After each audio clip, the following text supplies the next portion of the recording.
Le cousin de Natacha l'invite dans un restaurant de la place pour célébrer l'obtention de son master. Et y rencontre son ex-copine totalement transformée. Oh Clémentine, qu'est-ce que tu es ravissante, ma belle. C'est une affaire de femme. Ta compagne, on sait sûrement quelque chose. Natacha, c'est ma cousine. Qu'est-ce qu'elle est resplendissante, ta cousine. Elle a certainement le secret. Depuis que j'utilise Skin Secret, tout le monde en parle. Toi aussi, tu es dedans. Si t'es pas dedans, tu n'as rien compris. Skin Secret, le savon qui clarifie sans décaper. Avec Skin Secret, reprends confiance en toi et deviens ce que tu es. Belle, pure et sûre. Skin Secret, c'est notre secret. Mesdames, qu'est-ce que vous attendez? Skin Secret, by the God of Quality, Africa Group. Africa.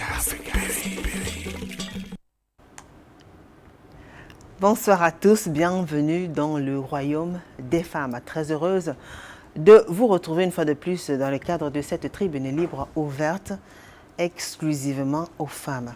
Émission assez forte d'émotions, chargée d'émotions ce soir, nous vous prévenons déjà.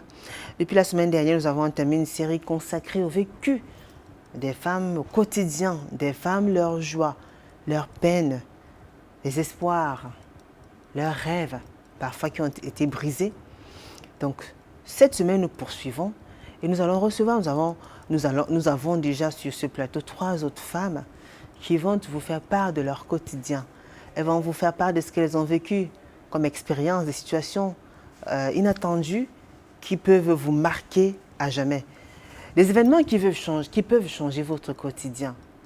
Des événements qui peuvent vous faire vous détester, parfois avoir envie de mettre fin à vos vies.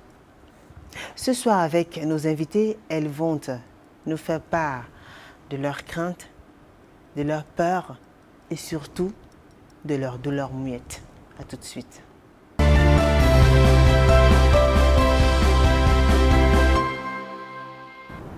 Elles sont nombreuses de ces personnes qui, dans leur vécu, malgré peut-être le confort, bien malgré les apparences, traînent au fond d'elles des douleurs extrêmement douloureuses. Très peu de personnes en parlent, d'autres ont besoin de parler pour se soulager, pour avoir des conseils, assistance, une épaule pour écouter. C'est donc ce rôle que nous jouerons ce soir. Nous allons les laisser parler de leur vie. Elles vont nous faire part de ce qui les amène ce soir et nous allons les écouter attentivement. Évidemment, vous qui nous écoutez également, vous avez le droit de nous envoyer vos témoignages, vos réactions, si vous allez vous reconnaître ou bien si au fond de vous, vous traînez aussi des douleurs muettes, des non-dits, ces choses dont on ne parle pas très souvent, mais qu'on garde dans le cœur, ces choses qui font mal, qui nous font saigner, qui nous font parfois regretter un certain nombre de choses, qui nous amènent à détester notre être, notre vie. On en parle tout au long de ces 52 minutes. Je commence par accueillir notre première invitée. Notre première invitée s'appelle Gertrude Batoum. Bonsoir Gertrude.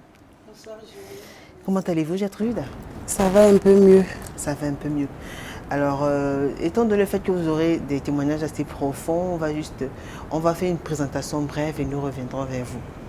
Mais déjà, Gertrude, vous avez vécu une situation extrêmement traumatisante il y a quelques mois encore. Oui. J'ai perdu ma mère et mes 3 enfants que j'avais mis au monde. Je menais ma petite vie à Pouma. Vous les avez perdus comment? Je les ai perdus dans un accident de circulation. Dans un accident de la circulation. Oui. Votre maman et vos 3 enfants ont été brutalement arrachés à la vie. Ah oui. Le 25 décembre dernier. Le 25 décembre 2021. Oui, Une date que vous n'oublierez jamais, Gertrude. À grand jamais. Grand jamais. Permettez juste un petit peu que nous présentons les autres invités et nous reviendrons vers vous. Merci. Juste à côté de vous, on va l'appeler Tina. Donc vous allez remarquer. Bonsoir à vous Tina. Bonsoir Julie. Tina, comment allez-vous? Un peu. Tina a choisi, enfin ce sera votre nom d'emprunt et évidemment la façon dont vous êtes voilée, on peut comprendre qu'il y a cette peine, cette douleur, ce lourd secret qui vous hante et que vous traînez depuis plusieurs années aujourd'hui. Exactement. Depuis plus de 20 ans. Depuis plus de 20 ans. Oui. Il s'agit de quoi? Avant que je ne présente notre troisième invité, ensuite on reviendra vers vous. J'ai commencé par être violée à l'âge de 12 ans. À l'âge de 12 ans. 12 ans. Par mon oncle. Violée à l'âge de 12 ans par votre oncle. Oui. Quelques années plus tard, j'ai été reviolée par des inconnus. Au sortir de là, j'ai eu un enfant. Un viol collectif. Et finalement, enfin, après ce viol-là, vous êtes tombée enceinte. Enceinte. Oui. Au cours de ce viol, vous êtes tombée enceinte. Exactement. Et vous avez mis au monde cet enfant. Oui. Jusqu'aujourd'hui. C'est traumatisant à chaque fois que je regarde mon enfant. À chaque fois que je vois mon enfant, j'ai parfois l'impression de ne pas l'aimer. Parce que c'est quelque chose de profond, d'inexplicable. Le pire dans ça, c'est que je ne maîtrise même pas mes bourreaux. Je ne sais pas qui l'a fait. C'était pendant les kermesses, lors de la semaine culturelle de la jeunesse, la fête de la jeunesse au mois de février. J'étais avec mes camarades de classe, nous sommes sortis. Et puis je me suis retrouvée dans un hôtel. On avait tellement picolé. C'était la fête de la jeunesse. Comme d'habitude, les jeunes fêtent sans réfléchir. Et le pire est arrivé. Le pire est arrivé et aujourd'hui, votre fille, elle a 20 ans. Non, ma fille, elle a 14 ans. Elle a 14 ans, ah oui. Mais j'ai commencé par être violée à l'âge de 12 ans. D'accord. On aura le temps de parler de tout cela, Tina. Je sais déjà beaucoup de courage. J'imagine combien cette émission sera chargée d'émotions et vous qui nous écoutez aussi attentivement dans vos maisons, voilà, c'est lancé, on va aller jusqu'au bout. Courage déjà à vous, mesdames. Juste à côté de vous, Louise Bikaï. Bonsoir à vous, Louise. Bonsoir. Comment allez-vous? Ça va bien. Louise Bikaï, vous êtes alors fidèle téléspectatrice. J'ai promis que j'allais m'excuser à l'antenne parce que vous avez écrit depuis combien d'années? 2 années déjà. Donc vous n'avez pas encore répondu. Non. Parce qu'il y a beaucoup de personnes qui écrivent et qui veulent participer à l'émission. Mais aujourd'hui, vous êtes là. Merci d'avoir été patiente. Merci. Alors, ça fait quoi donc d'occuper le fauteuil rose, vous qui mourriez d'envie de participer à ce programme, Louise? Je suis juste contente d'être là, de pouvoir vivre l'expérience sans être derrière le petit écran. Et vous allez la vivre en live, Voilà. Vous comprenez donc que ce sont des histoires qui sont des histoires réelles. Vous aurez des témoignages en direct, vous allez le vivre en mondovision devant tout le monde. Oui. Vous allez bien, Louise? Oui, je vais bien. D'accord. Louise, comme nous, les autres panélistes, vous aussi, vous traînez un loup, c'est créer une situation qui vous a traumatisé depuis beaucoup d'années, la perte d'un être cher dans des circonstances troubles. Oui, en 2006, j'ai perdu mon père dans des circonstances jusqu'ici non élucidées. Il était arrivé en congé au Cameroun pour un court séjour. Et puis, du jour au lendemain, il est porté disparu et on l'a retrouvé dans une morgue. Voilà. Donc, comme je le disais tantôt, jusqu'ici, on n'a jamais pu savoir exactement ce qui s'est passé. On n'a jamais pu avoir les réponses qu'il nous manquait, surtout moi, pour pouvoir faire notre deuil. Parce que moi en particulier, j'étais la petite dernière. Donc, nous avions une relation assez particulière. Donc, ça fait que c'est quelque chose qui m'a toujours, du moins qui m'a forgé, qui m'a endurci, qui a aussi peut-être quelque part modifié mes rapports avec ma famille, le monde. Donc c'est ça un peu. D'accord. On aura le temps parce que après, quand on va en profondeur, on comprend un petit peu pourquoi jusqu'ici vous n'avez pas pu, disons, faire le deuil entre guillemets, parce qu'il y a des questions qui sont restées sans réponse. Oui. Gertrude. Ils sont là, je suis là, nous sommes là et nous vous écoutons.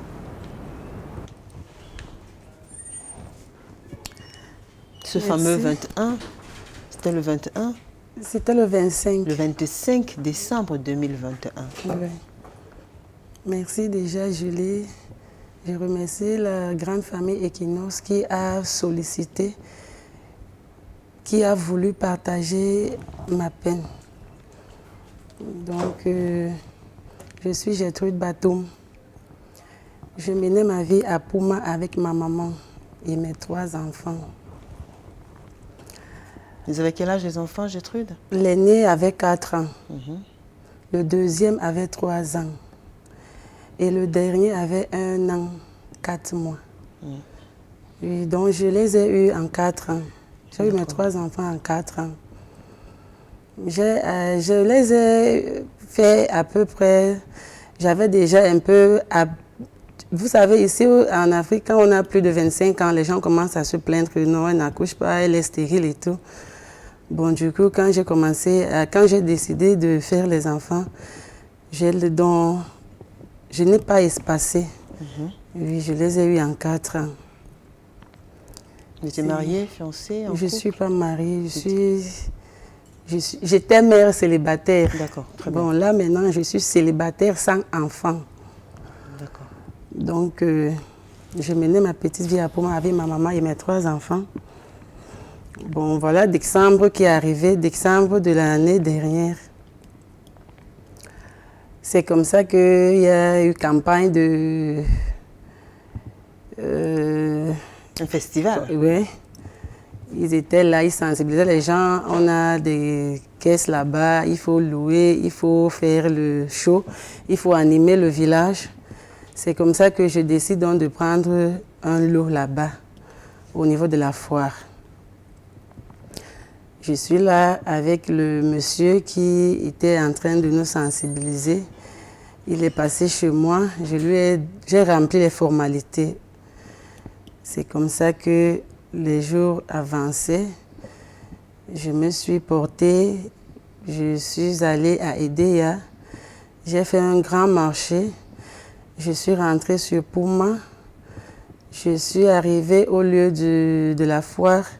J'ai aménagé mon box. C'était très bien aménagé, vraiment. J'étais là. La foire a commencé le 23. C'est comme ça que le 23, j'étais là.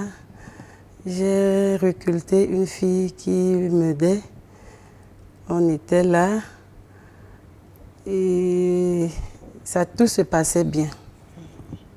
Ce 23, tout s'est bien passé.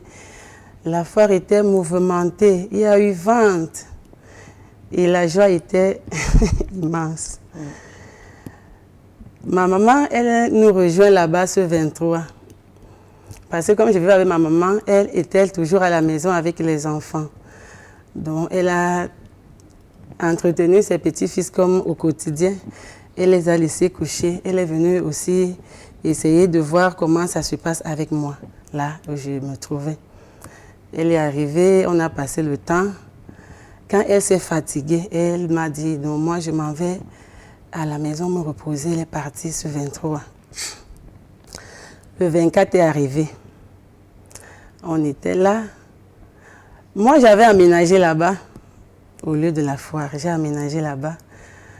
Ma maman est donc rentrée. Je suis restée là-bas avec ma fille, la fille qui me mettait un coup de main. C'est comme ça que le 23, on est là, tout se passe bien. C'était mouvementé, il y avait les gens. Le 24 est passé dans la joie. Le 25 matin, je suis là. Et comme toujours, on était là du matin jusqu'au soir. Ce matin-là, et je suis allée vers les présentateurs. Je les ai dit que j'avais envie de dédicacer un poème à ma maman. Ils m'ont dit sans souci. On a essayé de composer ce que je voulais pour faire passer le message à ma maman. J'ai donc appelé ma mère. Et comme ma maman et moi, on utilisait le même téléphone, parce que moi, j'avais égaré mon téléphone et j'utilisais le téléphone de ma mère. Et comme elle n'avait pas de soucis, je l'avais avec moi. Elle était sans téléphone. C'est comme ça que j'appelle le voisin. Je lui dis, va passer le téléphone à ma mère, je veux causer avec elle. Je dis à ma maman qu'il faudrait passer ici parce que j'ai une surprise pour toi. C'est comme ça qu'elle habille les enfants. Elle les envoie chez moi, là, où j'étais à la foire. Les enfants sont arrivés là-bas. Je suis restée toute la journée avec eux. Ils étaient là au podium, ils dansaient. On les a donné les cadeaux. Il y avait Azur, je ne sais pas trop si c'est possible. Non, mais c'est pas grave, c'est passé quand même. Bon, il y avait... Des partenaires, oui, il y avait des entreprises partenaires qui donnaient des lots, qui remettaient des lots. Ah oui. Comme on fait souvent, ils dansaient, ils étaient là, ils animaient, ils ont eu des lots. C'est comme ça qu'en soirée, ma maman arrive. On est là, il y avait les musiciens qui passaient, les humoristes et tout. C'était animé, c'était ambiancé. C'est comme ça que je m'en vais donc m'échanger pour venir dédicacer mon poème. Quand j'arrive devant ma maman, je lui ai dit qu'il faut t'arranger, il faut t'apprêter déjà parce que d'un moment à un autre, on va passer au podium là-bas pour que je garde une surprise pour toi. Elle me dit que non. Tu m'as dit ça. J'ai trop attendu parce qu'elle attendait ça. Mais comme ils voulaient aussi passer un musicien avant moi, le musicien a donc tardé. Je ne suis même pas sûre qu'il est venu. Bon, maintenant, comme ça a pris du temps, juste quand je vais vers ma maman pour lui dire qu'on nous attend là-bas, elle m'a dit que non, je suis déjà trop fatiguée. Et les enfants aussi sont en train de dormir. Il faut que je les amène se reposer. C'est comme ça que je me dirige donc vers là où les motomans garaient. Je m'en vais, je trouve un bensikuneur que je connaissais bien là au quartier. Je lui ai dit que dépose ma maman à la maison avec les enfants. C'est comme ça que je me dirige vers ma mère. Ma maman portait un bébé, je porte le deuxième et ma fille qui me mettait le coup de main là, elle portait le troisième. On les met donc sur la moto. Ma maman monte derrière, elle porte le dernier. Le premier, il est derrière le bensikuneur et le deuxième garçon est devant. C'est comme ça que je dis à ma mère que souvent je n'aime pas quand l'enfant est devant le bensikuneur parce que le vent, et quand il y a le choc, il embrasse trop le choc. Ah, elle m'a dit que non, je ne pense pas que... C'est comme ça qu'il monte sur la moto, la moto démarre. La moto prend donc le chemin pour la maison et moi je me retourne pour rejoindre mon lot. Julie, je ne suis même pas arrivée, j'étais encore en train de marcher. Les cris ont commencé. Moi je n'écoutais pas, je ne comprenais pas, j'étais de dos.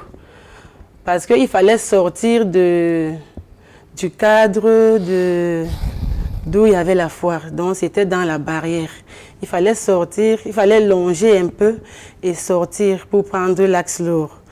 Traverser et prendre maintenant le chemin pour aller à la maison. À peine je les mets sur la moto, les gens commencent à crier « Wow, oui, c'est tragique, c'est traumatisant, c'est quoi? Oh, la dame qui a pris la moto avec ses petits-fils, ils sont tous morts ici. » Les gens, bon, moi j'étais en train de marcher, je n'ai pas compris. J'arrive là où je vendais, je suis de dos, je regarde le podium, je ressens comme si une dame est en train de dire à la fille qui me donnait un coup de main que votre maman a pris la moto ici, elle est morte là-bas avec tous les enfants. J'ai compris ça comme si je dormais, comme si c'était un rêve. Quand la dame part, je me retourne et je dis à ma fille que mais qu'est-ce que la dame là était en train de te raconter? Elle me dit que la maman est morte en route là-bas avec les enfants. J'étais en tenue parce que comme je vendais, j'étais en tenue de vente. Mais quand il fallait passer pour dédicacer à ma maman, je me suis mise en tenue de podium à peu près. Donc j'étais en talons un peu haute et une belle robe. Quand elle me dit, j'essaie de marcher, je me sens que non, je ne peux pas. Je fais la marche, je viens, je m'assois même le sol. J'avais une jupe sur moi et j'ai mis ma robe. J'enlève la robe, je reste en jupe. Je me déchausse, je me lève. Je ressens comme si peut-être, mais je prends mon courage, je dis que non. pendant que les gens criaient, il pleurait partout. Les gens venaient m'embrasser. Faites-la coucher. Faites-la asseoir. Oh, mais quand je voulais déjà prendre la route pour les rejoindre, on me dit, oh non, on vient là, faites-la coucher, on me fait coucher. Oh non, faites-la asseoir. Après, quand ils m'ont tracassé comme ça, je les ai dit que non, laissez-moi. Vous me dites que ma maman est morte et mes enfants, non, mais qu'est-ce qu'il y a? Laissez-moi, je vais les voir. Même si vous m'arrêtez ici, comment? Ce qui est sûr, je ne vais toujours pas finir. C'est comme ça qu'on me laisse. Il y avait un oncle maternel là, un oncle de la famille, un frère à ma maman. Comme la famille africaine est un peu, et il me tient à la main. Il me dit que si je te laisse, tu es sûr que tu vas t'en sortir? Je dis que non, oncle, laisse-moi, je vais voir ma maman. Je descends, j'arrive là, je regarde la route des deux côtés, je traverse. Quand j'arrive là, je trouve ma maman couchée. Et le petit bébé de 1 an, 4 mois. Il est couché là au sol. Quand j'arrive, je ne comprends pas. Je ne sais pas comment expliquer ça, mais je n'accepte pas. Je vois maman couchée. Et quand tu la vois, tu sens qu'ici, là, il n'y a pas vie. Mais je ne veux pas accepter. Je m'avance vers elle quand même pour que j'essaie de toucher. Je m'attendais à ce qu'elle me dise qu'amène-moi à l'hôpital. Quand j'arrive là, je tâte sur sa cuisse là et rien. Je tâte un peu sur son rein. Je comprends que ma maman est décédée. Quand je viens toucher le petit bébé qui était couché, quand j'ai passé ma main sur sa tête, j'ai compris que là-bas même, il ne fallait même pas retourner parce que sa tête était devenue comme... La tête n'était pas explosée, mais c'était broyée par l'intérieur. Je me lève comme j'étais courbée. Je demande aux gens qui étaient tout autour là que ma maman était sur la moto avec mes 3 enfants. Où sont les 2 autres? Parce que je vois ma maman, je vois le bébé. Où sont les 2 autres? Ils me font comprendre qu'il y a un qui a été entraîné par le camion qui a cogné la moto. Quand j'ai compris ça, je me suis dit que celui-là qui a été entraîné par le camion, un camion semi-remorque de, je ne sais pas où c'est, 18 roues, portant les sacs de charbon bien chargés, les sacs de ciment. Celui-là, le matin, peut-être, on va chercher les balais, les pelles, on va balayer de Pouma jusqu'à Yaoundé pour essayer de voir si on peut trouver même, je ne sais pas ce qu'on pourra voir et tout. Je demande donc, je leur dis que ça veut dire qu'il y a un couché ici, parce qu'il y avait un peu les herbes, les petites herbes qui poussent souvent tout autour de la route là. Je leur dis qu'il y a un qui est couché ici. Je ne sais pas qui est passé sur le camion, je ne sais pas qui est couché parmi les 2 premiers là. C'est comme ça que j'avais mon téléphone en main. J'étais dans la poche de ma jupe, parce que ma jupe avait les fermetures. C'était une jupe qui avait les poches avec fermeture. J'avais dormi mon téléphone dans la poche. J'ouvre la fermeture, j'enlève, j'allume la torche de mon téléphone, autant pour moi. J'allume la torche de mon téléphone, je me mets dans la brousse, je me mets à chercher le bébé que je ne sais pas. Je fouille, je le trouve couché de dos, je le soulève. Quand je le soulève, je traverse la route. Là seulement, quand je traversais la route, je n'avais pas contrôlé. Mais j'ai quand même traversé. Et la route, il n'y avait pas la circulation. Vraiment, il n'y avait pas de circulation. Je traverse la route, je trouve un petit cousin aussi qui est sur sa moto. Je monte sur la moto et qui amène-moi à l'hôpital. Il y a l'hôpital de Saint-André là, à quelques kilomètres de là, du lieu du drame. Il est donc parti, il m'a laissé là-bas à l'hôpital. Je suis arrivée là-bas, il n'y avait pas de médecin, il n'y avait même pas d'infirmier, il n'y avait personne. Il n'y avait même pas un oiseau qui portait une blouse. Je me suis mise à crier là-bas, médecin, sauvez la vie de mon enfant, sauvez-le, sauvez-le, sauvez les personnes, sauvez-le, sauvez-le.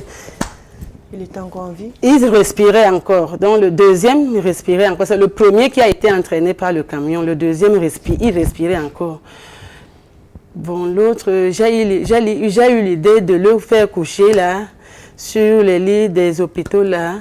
Et j'ai eu l'instinct de redescendre d'abord pour aller voir la situation de celui qui a été emporté par le camion.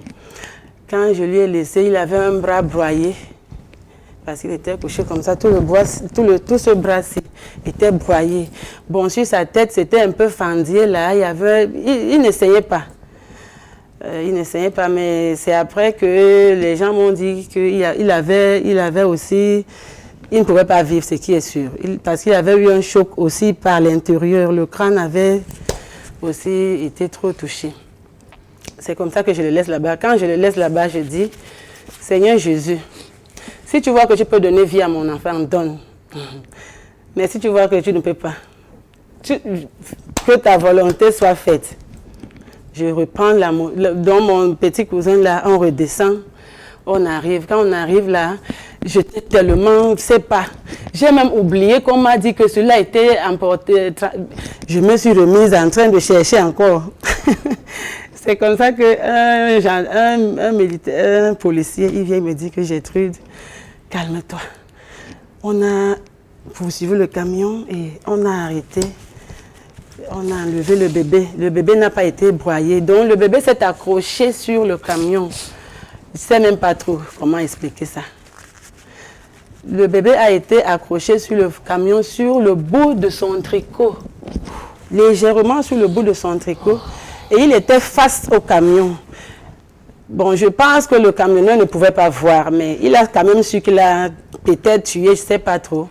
Il était là, il était devant le camion, devant même le camion, et ses pieds de genoux jusqu'aux orteils là, ça traînait sur le goudron. Et il était accroché là légèrement sur le tricot. Il me dit que mais quand on l'enlève là-bas, il respirait encore. De là, parce qu'il y a l'hôpital de district là.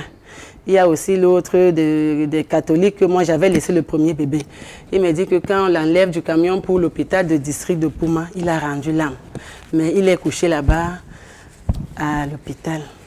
C'est comme ça que je me dirige donc là-bas. Je le vois, il est couché sur les lits là, baignant dans un mar de sang. Il y avait le sang sur le petit matelas là, rempli, et ça versait au sol. Donc il s'est vidé de tout. Quand je le vois là-bas, je rentre là où ma maman est couchée avec le bébé. Quand on arrive là, la police est en train de faire le constat, les gens pleurent à gauche, à droite. Depuis ce jour-là, je coule les larmes.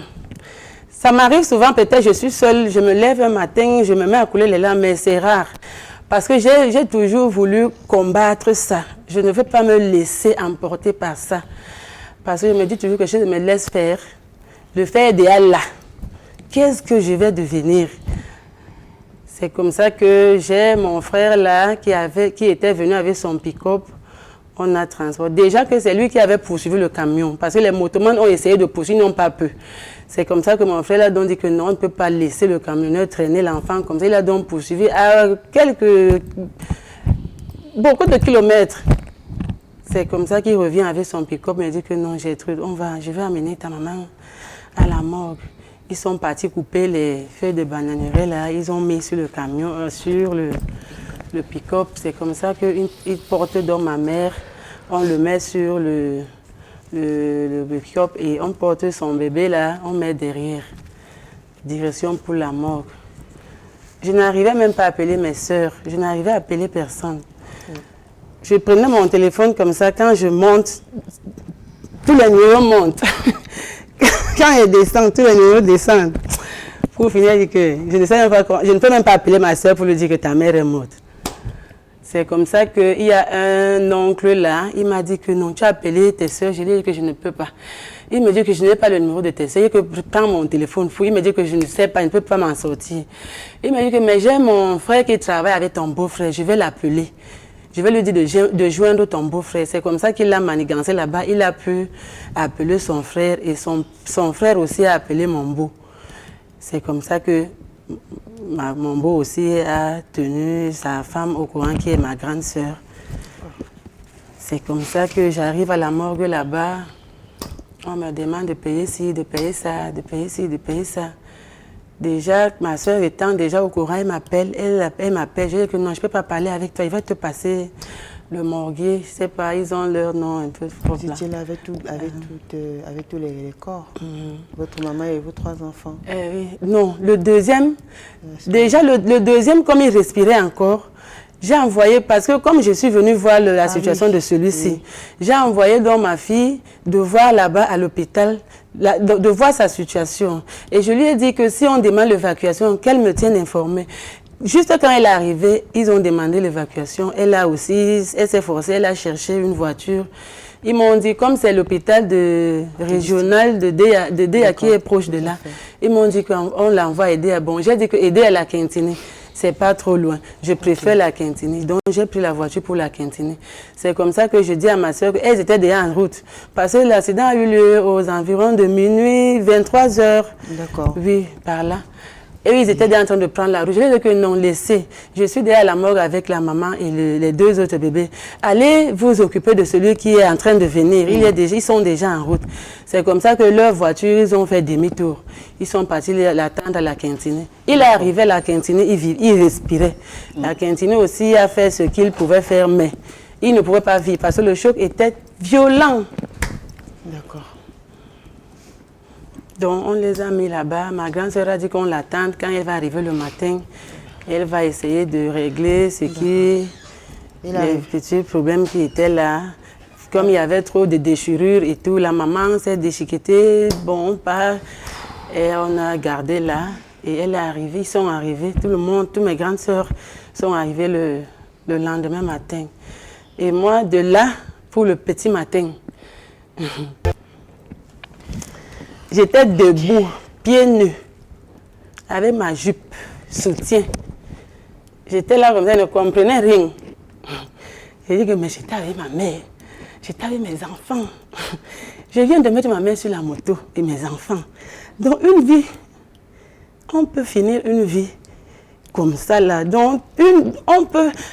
Aïe, je ne comprenais rien, mais c'était la réalité. C'était la réalité.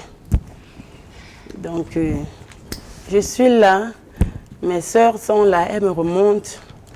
Elles sont tout le temps en train de me dire non, il ne faut pas, il ne faut pas. Ouais. Et déjà qu'elles ont trouvé que moi-même, je suis un peu trop forte. Vous êtes extrêmement forte. Moi-même, je ne me laisse pas faire. Forte, Gertrude. Vous êtes je n'aime même pas pleurer parce que je me dis que si moi, je me décide que je vais pleurer, je vais pleurer, tout le Cameroun, tout le monde entier va... Vous avez raison, mais je suis sûre que comme beaucoup qui nous regardent, il y a beaucoup qui sont en train de pleurer. Non, ils doivent pleurer parce que quand tu ne vis pas le choc, tu peux pleurer même pour 4 jours. Mais la personne qui vit le choc, je résiste pour ne pas pleurer parce qu'elle me dit que si je me mets à pleurer, les Camerounais ne peuvent rien faire pour cesser mes larmes.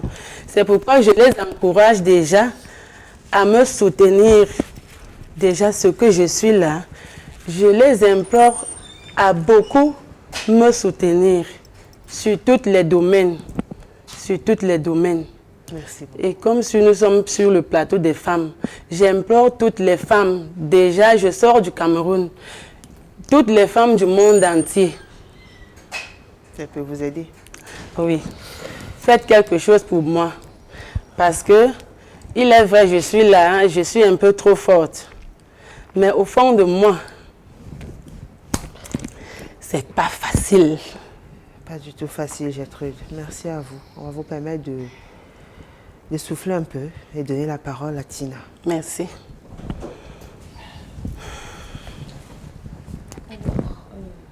La première fois, vous aviez 12 ans. Oui, j'avais 12 ans. Vous vivez où? Qu'est-ce qui s'est passé? Je vivais dans la maison familiale avec mes parents et un cousin à ma mère qui tout le temps venait à la maison. Il venait à la maison tout le temps. Il me touchait, il me disait « Tu es déjà une grande fille ». Il me disait « Désagis-toi ». Il avait peut-être 35 ans, 40 ans par là. Il me dit « Tu es déjà une grande fille, tu as déjà les seins qui commencent à sortir. Déshabille-toi, lave-toi ». Et la première fois, je suis allée me laver, il m'a accompagnée, il a dit « Je vais frotter ton dos ». Naïvement, j'ai dit « Ok ». Je n'avais pas de problème. Et c'est comme ça qu'il a envoyé son doigt à l'intérieur de moi. Il a essayé de me pénétrer la première fois, il n'a pas pu. Parce que juste après, j'ai ma tante qui est arrivée. Mais je suis restée tranquille. Il m'a demandé de ne parler à personne. Et c'est comme ça tout le temps, il me flattait avec les petits cadeaux. Il me donnait 1000 francs, 2000. Pour lui, pour moi, c'était le meilleur oncle. Pour moi, c'était la meilleure personne. Alors la première fois, il a fait, j'ai saigné. Par la suite, j'ai saigné et il a pris goût. À chaque fois, il venait à la maison, à chaque fois, il me couchait avec moi. Un jour, maman m'a vu avec le sang, elle m'a demandé c'est quoi. Je lui ai dit, je ne sais pas. Elle s'est dit certainement ça doit être les menstrues qui commencent. J'ai caché. J'ai dit à maman, peut-être elle m'a jeté les garnitures. J'ai commencé à me garnir. Il prenait goût. Mais pourquoi vous ne parlez pas? Pourquoi vous dites pas? Pourquoi vous ne le dénoncez pas? Il vous menaçait? Il me menaçait. Il avait dit si je parle, il va tuer ma mère. Parce que je suis l'enfant unique à ma mère et il savait tout l'amour que j'avais pour ma mère. Ma mère était toute ma vie. Donc, et il le faisait quand maman n'était pas là ou dans la nuit? Quand elle était au travail. Il couchait avec moi. Pendant 3 ans. Il a couché avec moi pendant 3 ans jusqu'à ce que j'avais mes 15 ans. Donc, je vivais. Wow. Quand je voyais les hommes, je fuyais parce que je me renfermais. Je n'ai pas connu les jeux comme les enfants de cet âge. J'étais beaucoup plus renfermée. Je me refermais sur moi-même à chaque fois. Alors que j'étais très intelligente à l'école. Vraiment très intelligente. Mes notes baissaient beaucoup. Je voulais même plus fréquenter, je voulais plus continuer. Malgré ça, j'ai poussé. Jusqu'en 2007. Pourquoi il arrête même? Il arrête parce qu'il avait une promotion, il est parti du pays. J'avais 15 ans. De 15 ans à 17 ans, aucun homme ne m'a touchée. Jusqu'à ce jour où mes camarades ont dit c'est la fête de la jeunesse, il faut qu'on aille nager. Nous sommes allés à Pisport, Sasakoto, en plein 10 heures pendant la semaine de la jeunesse. À l'époque, il existait une boisson que les jeunes aimaient, ça n'existe plus aujourd'hui, le whisky black. Comme il était très sucré. Avec beaucoup d'alcool, fort taux d'alcool aussi. Oui, j'ai pris une bouteille. Et une bouteille, j'ai gagné une deuxième bouteille. J'ai gagné, au fur et à mesure, j'ai gagné comme ça 7. Comme c'était sucré, je n'ai pas ressenti, je n'ai pas su que ça m'entraînait. Je me souviens d'une seule chose, c'est que ce jour, j'étais avec mes camarades, à un moment donné, et il y a des garçons qui sont venus nager, mais je ne savais pas qui c'était. Après, on discutait, on papotait sans plus. Jusqu'à ce que je me réveille le 12 février dans une chambre d'hôtel. C'est où tout le film de ma vie commence. Je ne sais pas, pour la première fois, j'ai dormi dehors. Pour la première fois, je me suis retrouvée dans une chambre d'hôtel, toute seule. Il n'y avait personne. Il n'y avait personne. Tout ce que j'ai fait, je suis sortie, je suis rentrée à la maison. Quand je suis rentrée, ma maman m'a copieusement bastonnée. Elle m'a demandé tu étais où. Je n'ai pas pu parler. Elle m'a amenée au commissariat. Elle a dit tu connais déjà les hommes. Je n'ai rien dit, puisque je ne savais même pas ce qui se passait. Je suis restée bouche bée pendant 4 mois. Je ne savais pas que j'étais enceinte. Pendant 4 mois, je saignais. Je saignais, mais mon corps était bizarre. Je ressentais quand même quelque chose de bizarre de temps en temps, mais je saignais. C'est vrai, pas régulièrement, mais je saignais quand même. Alors c'est comme ça, un jour, je voulais marcher, je me suis écroulée. Je m'évanouis. C'est le voisin qui m'amène à l'hôpital. Quand il m'amène à l'hôpital, on se rend compte que je suis enceinte. Là, j'étais à 4 mois et demi.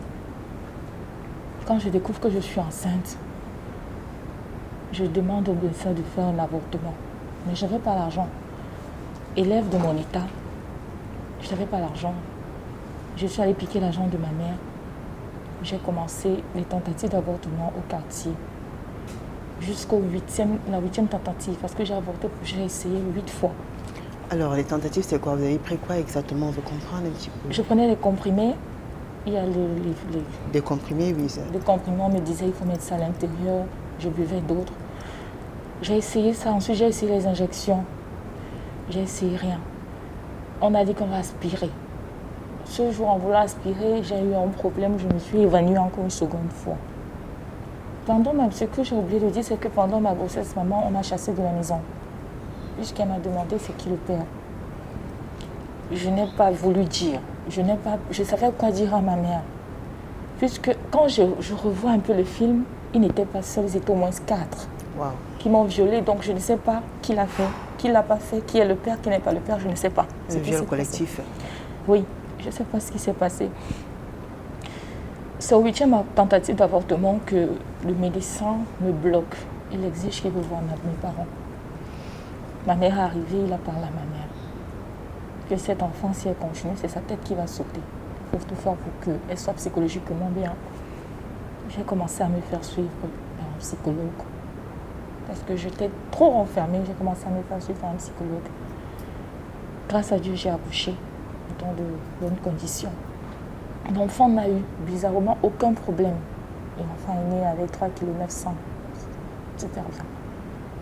Ce que je sais, c'est ce jour, quand j'ai vu mon enfant, c'est la première chose que j'ai eu à faire, c'est prendre l'oreiller pour l'étouffer. Parce que je me disais, je ne sais pas pourquoi j'ai un enfant à la fleur de l'âge, à mon âge. J'avais 17 ans.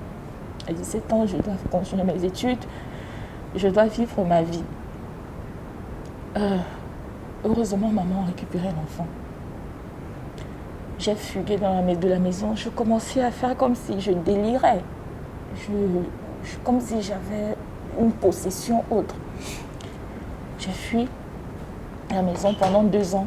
Elle s'occupait de l'enfant, c'est elle qui faisait tout. Je n'étais pas au courant, je n'ai même pas allaité. Je n'ai pas allaité. Je suis partie de la maison jusqu'à l'âge de 19 ans. Aucun homme ne m'avait touchée. Aucun homme. Parce que pour moi, quand je voyais, l'homme était pour moi comme un diable. Je ne voulais pas sentir les hommes. Je haïssais les hommes à la limite. Alors, à mes 20 ans, j'ai fait la rencontre de quelqu'un à qui je me suis ouverte. Parfois, on dit dans la vie, tu peux rencontrer quelqu'un nulle part, à qui tu te dis, cette personne, je peux lui faire confiance.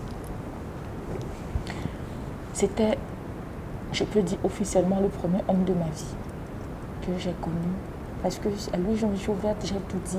Je me suis dit, je peux lui faire confiance. Il m'a amené à avoir confiance en moi-même, ce que j'avais perdu. Julie, je vivais une vie extraordinaire. Je vivais une vie extraordinaire. J'étais bien. Je ne manquais de rien. Jusqu'à ce que mon second traumatisme reprenne. Il me trompait. Il me méprisait. Julie, j'ai vécu les pires horreurs de ma vie.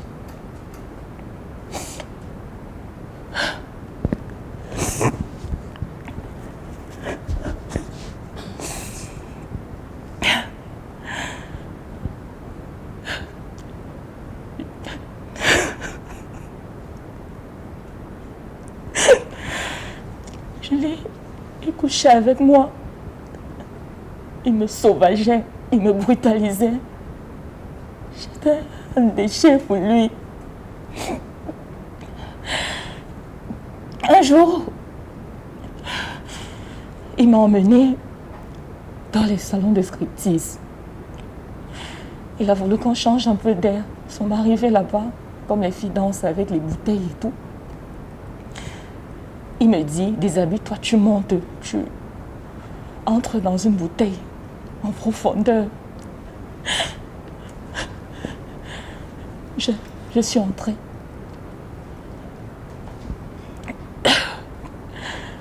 J'ai bu rentré tout en profondeur. Une fois à la maison, il m'a sauvagement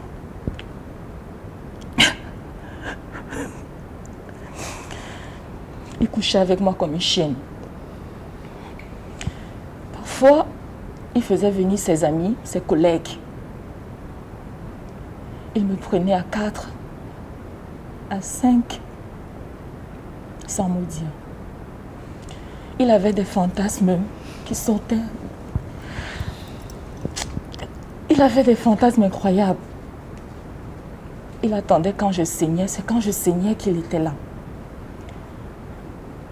Il exigeait les draps blancs.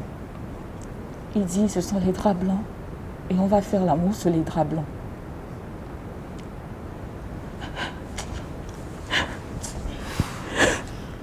Vous avez quitté finalement cette relation-là? Julie, je suis tombée enceinte. Pendant ma grossesse, à 6 mois, il a pris la lame pour fendre mon ventre. Il me découpait.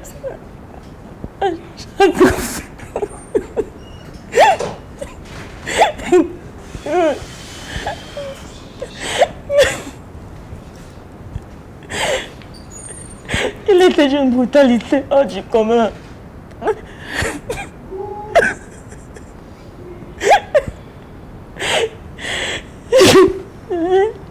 Si je me déshabille, vous voyez mon corps avec les cicatrices, les blessures. On va vous laisser vous.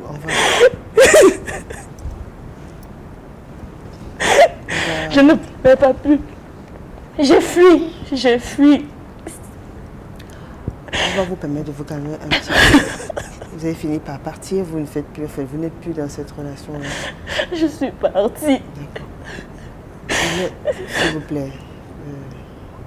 Tina, s'il vous plaît.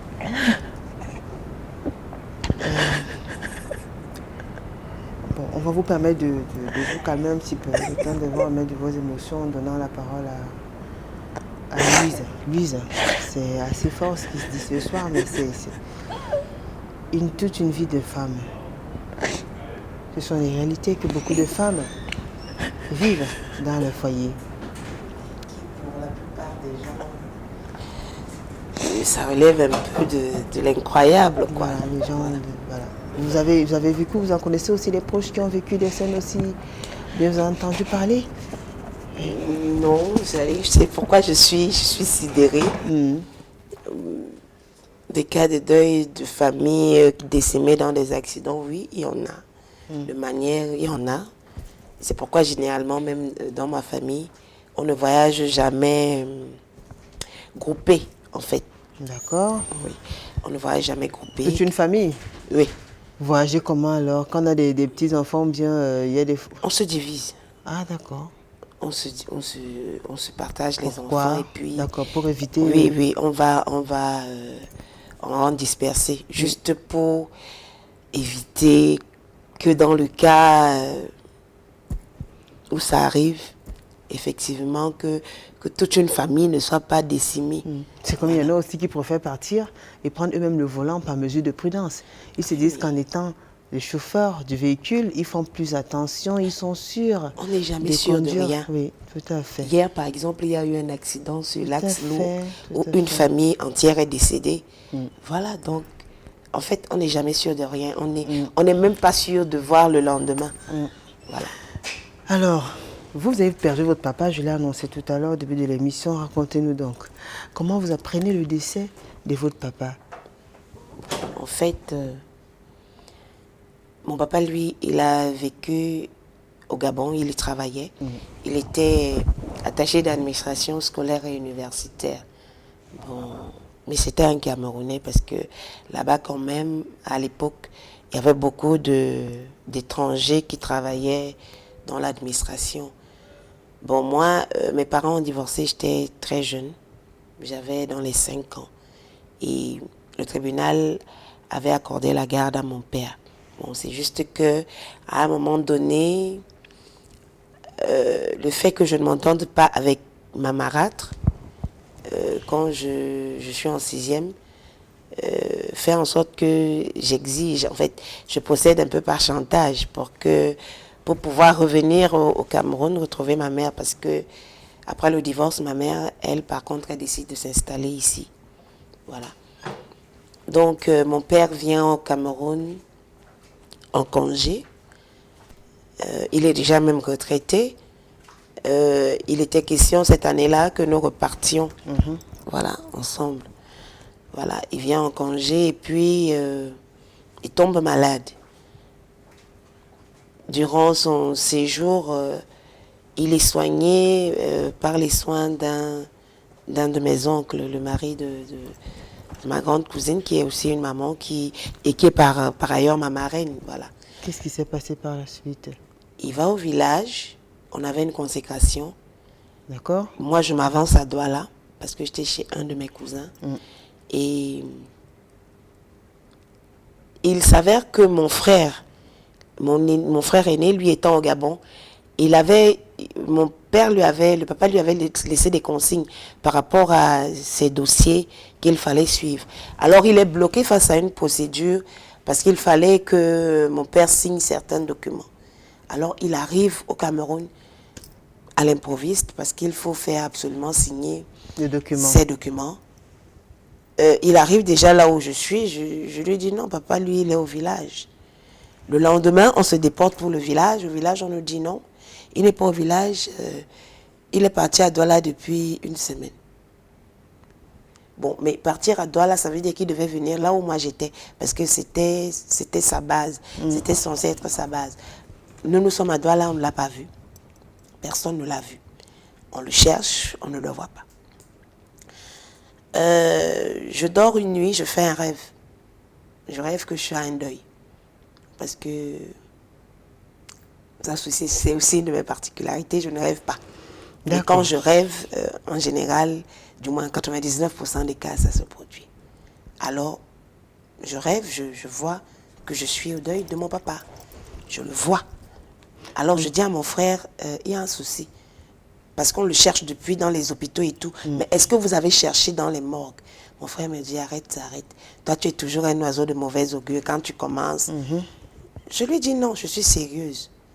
Et la veille du jour où il doit rentrer, le jour de son départ, un de mes cousins arrive du village, un de mes grands cousins arrive du village, il nous dit, j'ai suivi un communiqué à la radio qui dit qu'il y a un corps non identifié à la Quintini, à la mort qui correspond au portrait de votre papa. Voilà. On va s'arrêter là.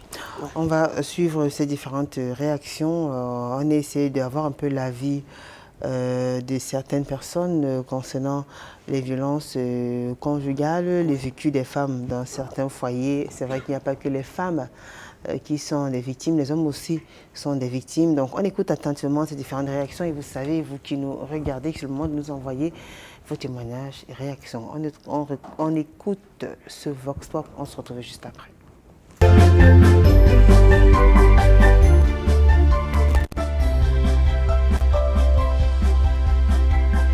Il a tapé sur la fille plusieurs fois, au point de lui laisser même une cicatrice qu'elle n'oubliera jamais.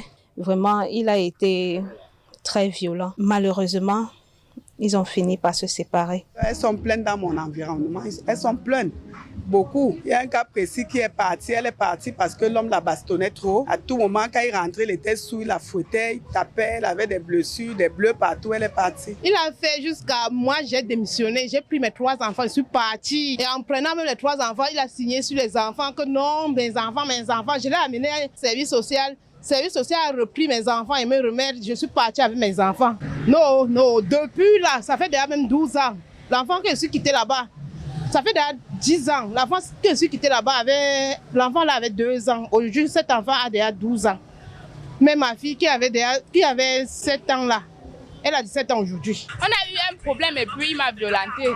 Je suis restée tranquille, je n'ai pas réagi. Mais après, c'est passé. On est toujours là ensemble. On en a eu les faits, mais ça ne nous a pas poussé à divorcer parce que bon, quand simplement pour le pire, tel qu'en soit le problème, on doit supporter.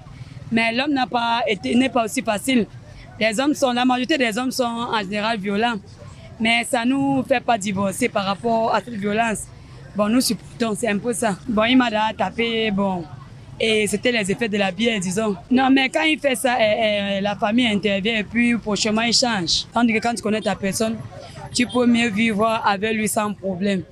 Il faut seulement l'éviter quand il a bu, disons. C'est un peu ça qui peut l'emmerder. Moi, j'ai dit souvent à mes amis, c'est la première gifle doit être la dernière. Parce qu'on ne peut pas dire que tu es la chair de ma chair, la Bible le dit, tu es l'os de mon os. En tant qu'un être humain, en tant qu'un homme qui se dit aimer sa femme, tu peux prendre le couteau, tu te coupes ta propre chair avec. Moi, ça c'est impossible. Et les hommes qui le font vraiment, ce sont des... Excusez-moi de le dire, ce sont les sauvages, ce sont les animaux. Parce que quelqu'un de sensé ne peut pas se mettre à taper sur sa femme jusqu'à tuer cette femme.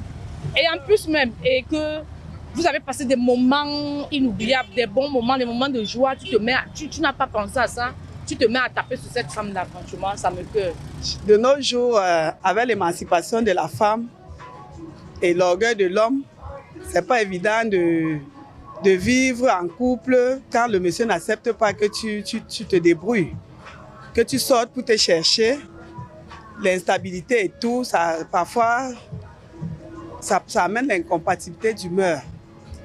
Et avec l'émancipation de la femme qui se bat, elle pense que même seule, elle peut se débrouiller à élever les enfants, à vivre quoi. Donc, quelque part, c'est ça qui n'a pas marché dans mon couple. Moi, c'était plus la violence verbale et je ne sais pas comment expliquer ça, le comportement. Du moment où j'ai décidé à me battre, ça, lui ne voulait pas et il avait même démissionné de ses missions régaliennes. Il fallait que je me batte donc pour combler ce vide, financier surtout. Et c'est comme s'il voulait me mater, me faire souffrir par ce manque. Bon, c'est ça qui m'a un peu amené à claquer la porte, à dire que même seul je peux me battre. Surtout que le mariage de nos jours n'est pas une fin en soi. Quand un homme a les violents mots de poche, toutes les paroles changent à la maison. Quand on bastonne là, je ne sais pas quoi dire parce que vraiment moi-même, si on me bastonne déjà là, ça serait mauvais. Le mieux est de fuir avec la tête. Si tu peux même partir avec tes enfants, tu pars avec tes enfants, tu pars t'occuper de tes enfants ailleurs. Parce que ce n'est pas toujours avec l'homme qu'on réussit dans la vie. Hein. Parce que le temps là, moi je n'étais pas comme ça, j'étais mince, quand on me voyait même, je ne ressemblais à rien. Aujourd'hui je suis bien. Moi je vis bien, je dors bien avec mes enfants. Je suis en location, j'envoie mes enfants à l'école. Il n'y a pas de vie parce qu'à force d'être violenté, on peut mourir. Et si on y laisse sa peau, on aura tout perdu, surtout si on a des enfants. Moi je conseille aux femmes de se battre, de pouvoir se battre. Parce que si on dit on peut faire, quand on dit qu'on est légal à l'homme, en fait c'est une complémentarité.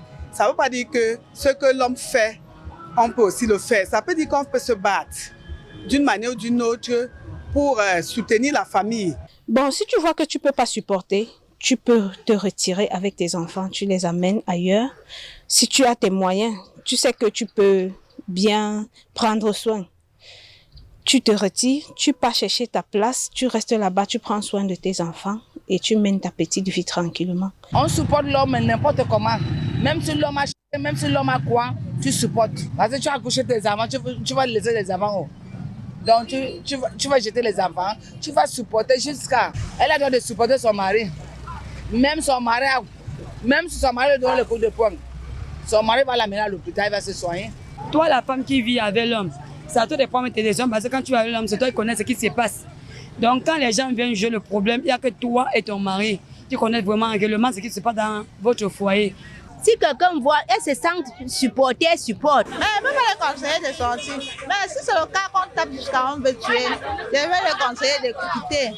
Parce que la tête de quelqu'un n'est pas le morceau de bois. Le conseil, si on suit toujours les gens, nos voisins, l'entourage, la famille, franchement, on aura toujours ce genre de problème-là. Il faut dénoncer. C'est vrai qu'en Afrique, surtout au Cameroun, on a tendance à jeter la pierre. Non, tu ne peux pas faire ça à ton mari. Non, tu ne peux pas faire ça au père de tes enfants. Non, attendez. Nous sommes deux. Donc la famille n'est pas là. C'est moi qui vis, c'est moi qui souffre dans ma chair. Comment je vais suivre? Comment quelqu'un me tape et je reviens, quelqu'un m'amène à l'hôpital. Après 1 mois ou après 2 mois, je reviens. Je vis sur le même toit que cette personne. Quand il me tapait là, est-ce qu'il avait pensé aussi à ça? Les histoires que la dot a fait, ceci, là, non. Moi, je dis tout le monde est coupable. Les parents, les amis, les encadreurs, tout ce monde. Je suis au courant que cette famille vit des moments difficiles, c'est que son mari la tape chaque fois et que tu n'interviens pas, ça veut dire que toi-même tu es coupable. La femme même est coupable, elle doit faire quelque chose, elle doit avoir son argent à elle-même. Moi je crois que c'est ce qui tue souvent les femmes dans les ménages. Tu te dis qu'est-ce que je vais faire, je ne fais rien, je vais recommencer comment, je vais nourrir les enfants comment si je suis seule. Non, la femme doit faire quelque chose parce qu'avoir ton argent, tu vas éviter ce genre de situation que non, je ne vais pas partir parce que je ne vais pas faire ceci parce que non. Moi je crois que c'est le conseil à donner aux femmes, c'est sortez. Mon premier mari, comme disait ma mère, c'est ton diplôme, c'est ton travail, c'est ton commerce. Le mari vient après. Excusez-moi de le dire, bon, c'est comme ça. Moi, c'est ma philosophie. Le mari vient après. Le mari n'est qu'un bonus. Même si tu n'as pas de diplôme, faire une formation, faire un commerce pour être libre de tes mouvements. Et c'est être libre ne veut pas dire que tu vas manquer le respect à ton mari. Non, tu ne vas pas manquer le respect à ton mari.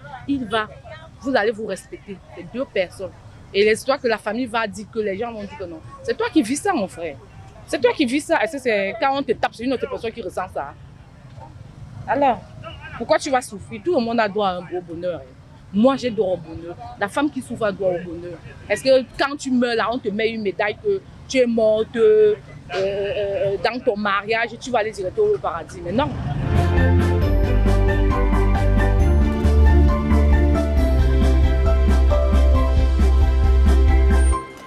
De retour sur le plateau de Paroles de femmes. Si vous nous rejoignez juste à l'instant, sachez que ce soir, nous parlons des douleurs muettes. Et là, on a eu quelques réactions des femmes après tout ce qu'on a observé ces derniers temps, tout ce qu'on décrit chaque fois, même dans nos différentes éditions d'informations concernant les violences conjugales. Vous avez suivi attentivement ces différentes réactions. Louise. Oui, bien entendu. Et pour la plupart, elles ont tout à fait raison. Oui. On ne devrait même pas supporter la première gifle. C'est de ça qu'il est question, parce que c'est de là où tout part. Ok. On va vous permettre de finir votre histoire, parce que le temps... oui. Vous avez rêvé que votre papa était décédé. Et quand vous allez à la morgue, on vous dit... oui, on nous dit c'est pas possible qu'on fasse un communiqué pour un seul corps. D'accord. Parce qu'il y en a tellement. Très bien. Voilà, on nous demande quand même de visiter, et c'est comme ça que, effectivement, on le trouve là, dans cette morgue.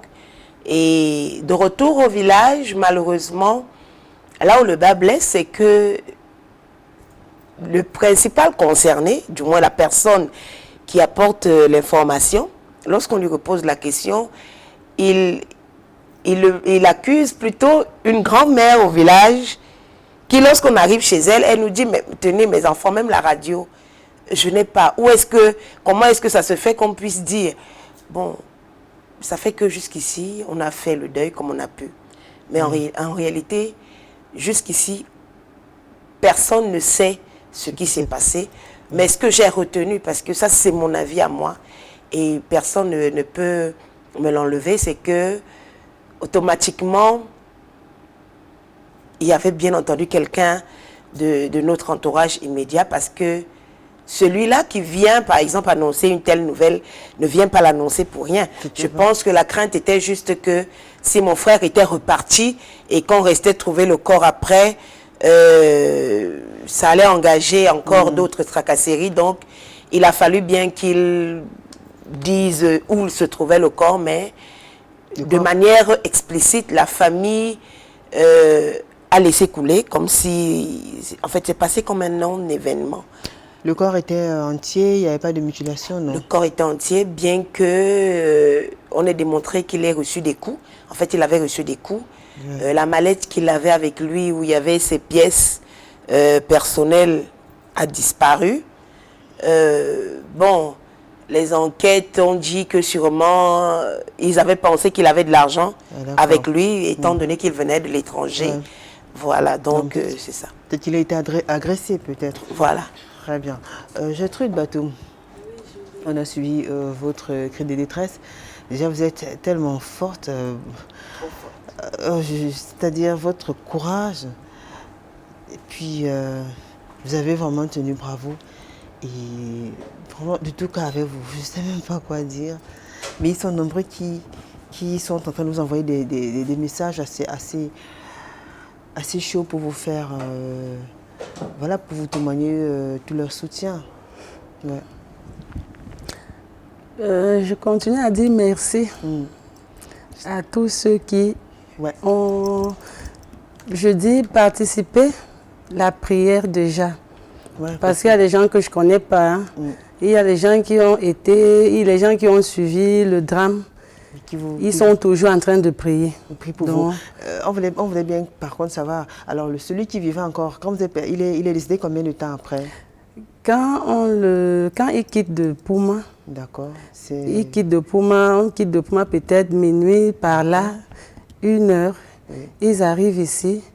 Bon, on le prend en charge, mais j'ai eu la nouvelle à 9 heures. D'accord. Il reviendra là quelques heures plus tard, mais il est arrivé à Douala. Oui, mais on me dit quand même qu'il est décédé un peu plus avant.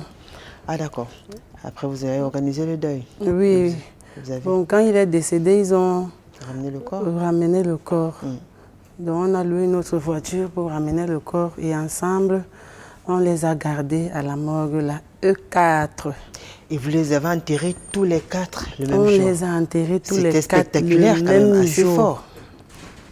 On va pleurer qui? On va laisser qui? On va commencer par qui? Quand il fallait coudre les habits, c'était 4. Quand il fallait acheter les gants, c'était 4 paires de gants.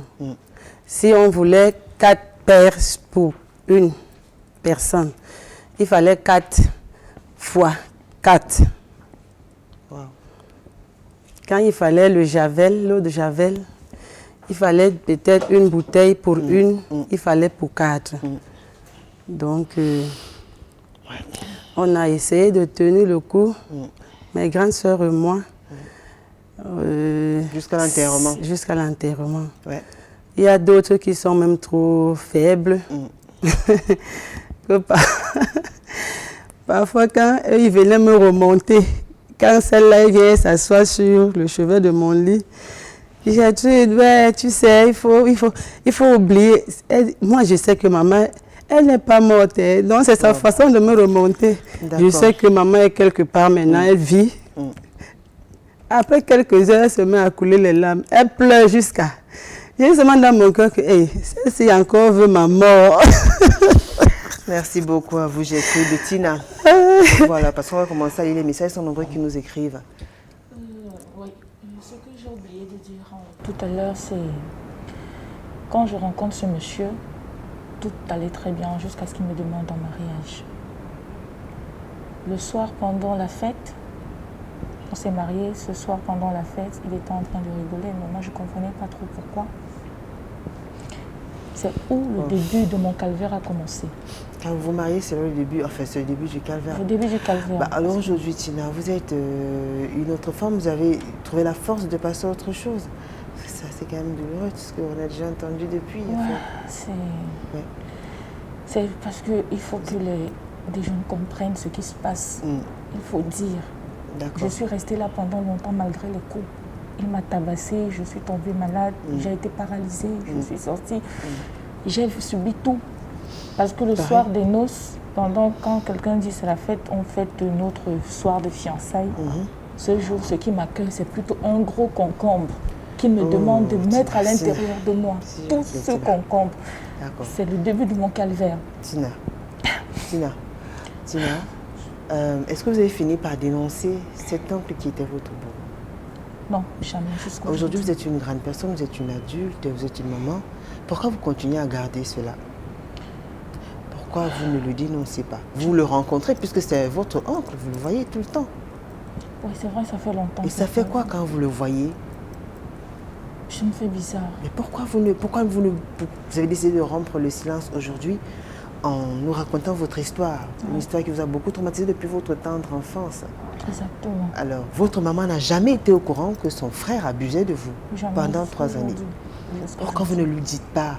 Il y a des parents certainement qui vivent, ou bien des enfants, des jeunes filles, qui peut-être nous écoutent, qui ont vécu, qui vivent une telle situation. Vous n'allez pas leur demander de ne pas parler? Pas du tout, il faut briser le silence, parce que je vais commencer à briser le silence dès ce soir. D'accord. Oui. Vous allez en parler à votre mère? Oui. Vous allez en parler? À la famille, à tout le monde. D'accord. Je pense qu'il est temps de sortir de ce silence, ça a assez duré. D'accord. Ça m'a pratiquement détruit la vie. D'accord. Et votre enfant, c'est qui est le plus dur? Oui. Vous lui direz un jour? Dans quelles circonstances Ça, je ne pense pas. Oui. Pour son bien, je ne pense pas parce que tout le temps, il me demande, elle veut savoir qui est son père. Et vous lui dites quoi? Il est décédé. D'accord. Mais au comble d'amour. Ouais. Coucou les dames, l'Éternel ne cessera de prendre soin de vous. C'est Vanessa depuis Ndokpassi, 3 entrées lycée.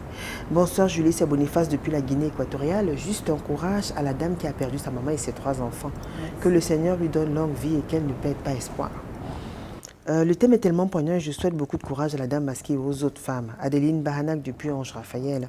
Bonsoir Tata Julie, s'il te plaît ma grande, souhaite beaucoup de courage à la dame qui a perdu sa mère et ses enfants et que le Seigneur la fortifie. Je suis sans voix, Julie. Josiane de Ndoksimbi. Courage ma mère qui raconte l'histoire des enfants et sa mère. Beaucoup de courage ma mère. Gertrude chez Joseph depuis Galim. Bonsoir les dames Julie, vraiment beaucoup de courage à ces dames. Ce n'est vraiment pas facile, mais à ces dames je leur dis la seule personne qui pourra essuyer leurs larmes c'est le Seigneur. Et à Tina, je lui dis d'essayer au plus profond d'elle d'offrir de l'amour à son enfant. Sinon, cet enfant ne sera jamais épanoui et de prendre du temps dans son éducation. Gertrude, ma soeur, courage à toi et que Dieu te fortifie davantage. Ndoumbe d'elle chante depuis les pandas. Aïe, c'est trop dur, oh, ma soeur, courage. C'est mon grand Gisèle qui écrit. J'aimerais souhaiter beaucoup de courage à la dame qui a perdu toutes ses raisons de vivre là. Dites-lui de ma part que le Seigneur est au contrôle. C'est Aurélie depuis la ville de Bafang. Mr. Ngu, writing from Baminda. Sad experience. My dear sister, I shared in air sorrow. She's courageous woman, may God who knows all things keep you strong, Miss Batoum. Merci. C'est beaucoup de courage et tout. Quelle douleur, Ice, Madame Batoum, les mots me manquent. Bonsoir à vos studios, beaucoup de courage à Gertrude, Dieu veille. Et il t'en donnera d'autres gosses, j'ai déjà pleuré, fatiguée. Christelle Kamdom depuis Mendon. Vraiment, cette dame qui perd sa mère et ses enfants, elle est très forte. Beaucoup de courage, ça fait mal et très mal. Vraiment que la volonté de Dieu soit faite. Gertrude, tu es très forte. Tata Julie, vraiment beaucoup de courage. C'est le haut depuis la ville de Yaoundé. Merci. Beaucoup de courage à la dame en blanc, une épreuve difficile, que Dieu lui vienne en aide. Bonsoir Julie, c'est Osné depuis Bafoussam. Beaucoup de courage à maman Gertrude. Merci. Force à vous toutes, Gertrude, reste femme forte, Tina. Bravo à toutes ces dames, vraiment, je suis touchée du courage, que Dieu veille. Merci. Et il y a tellement de messages, alors sur... Très belle émission, Madame Toti Dipoko, mais très poignant ce soir. Déjà, je dis courage à toutes ces femmes, à celle qui a perdu ses proches, que le Seigneur lui donne la force de surmonter cela. Et à ma jeune soeur, vraiment, ton histoire me fend le cœur, mais il faut qu'elle consulte un psychologue, car la douleur est plus profonde et il lui faut quelqu'un adapté pour l'aider. Le conseil pour nous les femmes, quand ça commence généralement, c'est verbal, etc. Ne vous laissez pas faire, il y a les voies et moyens pour mettre fin à cela. Mais n'attendez pas que le pire se produise. C'est Toti Dipoko qui nous écrit. Abi, cette dame en blanc, que Jéhovah te fortifie. 3 enfants, j'ose pas imaginer ta peine. Amen. Dorian Mané, j'aime votre émission, ça nous enseigne beaucoup de choses, surtout de ne pas croire que ce que nous vivons n'est pas pour nous seuls. Alors, Aubertine, Julie, il y a les interviews, enfin, le monstre, la balbinette, cette femme est vraiment forte, pourtant elle ressent une grande douleur au fond d'elle. Courage, brave dame. Agnès Dubrun, moi c'est son courage que j'admire, mon Dieu. Les vraies douleurs sont muettes. Les gens s'accrochent sur les inutilités. En voici alors, oh Mélanie, Julie, le vécu de Tina me rappelle une histoire que moi j'ai vécue. Les hommes nous malmènent ici dans les foyers, nous utilisent comme des animaux. Dieu seul sait, beaucoup de courage à nous. Lily Kem, ça plus assez de temps. Merci à vous mesdames. Hein. Beaucoup de courage à vous. Beaucoup de courage à vous, Gertrude, beaucoup de courage à vous. Merci. Tina, une autre vie est possible, il faut garder espoir. Nous sommes de tout cœur avec vous, pareil. Nous sommes de tout cœur avec vous, Gertrude. Ainsi qu'avec vous, Louise. Merci. Douleur muette, stop. Et fin, merci à la grande équipe conduite par Cédric Chona, Emos Fongo, Innocent, Abega, Jonathan Babirola, et Marlise Minkoumouz et Ferran Gondi, notre maquilleuse Amboto Biscottine, la grande équipe de la Nouvelle Expression, Thérèse Kémier et Panis Fotso. Je vous rappelle, les rediffusions jeudi à 15h, samedi à 11h. Merci spécial à Gisela Fekeb qui est juste de l'autre côté. On se retrouve mardi prochain avec le même plaisir et le même sourire. Bonne soirée sur Equinox Télévision. Au revoir. Le cousin de Natacha l'invite dans un restaurant de la place pour célébrer l'obtention de son master. Et y rencontre son ex-copine totalement transformée. Oh Clémentine, qu'est-ce que tu es ravissante, ma belle. C'est une affaire de femme. Ta compagne, on sait sûrement quelque chose. Natacha, c'est ma cousine. Qu'est-ce qu'elle est resplendissante, ta cousine? Elle a certainement le secret. Depuis que j'utilise Skin Secret, tout le monde en parle. Toi aussi, tu es dedans. Si t'es pas dedans, tu n'as rien compris. Skin Secret, le savon qui clarifie sans décaper. Avec Skin Secret, reprends confiance en toi et deviens ce que tu es. Belle, pure et sûre. Skin Secret, c'est notre secret. Mesdames, qu'est-ce que vous attendez? Skin Secret by the God of Quality, Africa Group. Africa, Berry.